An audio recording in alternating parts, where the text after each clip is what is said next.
Ben na si Bruno.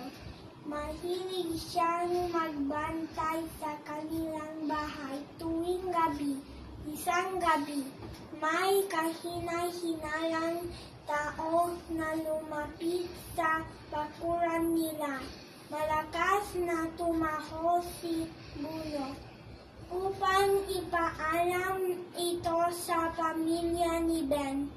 Dahil dito, agad na lumabas ang pamilya at nawala ang tao.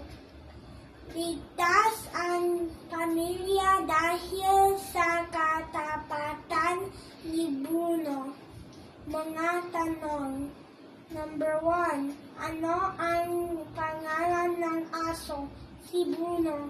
Number 2. Ano ang ginagawa ni Bruno tuwing gabi?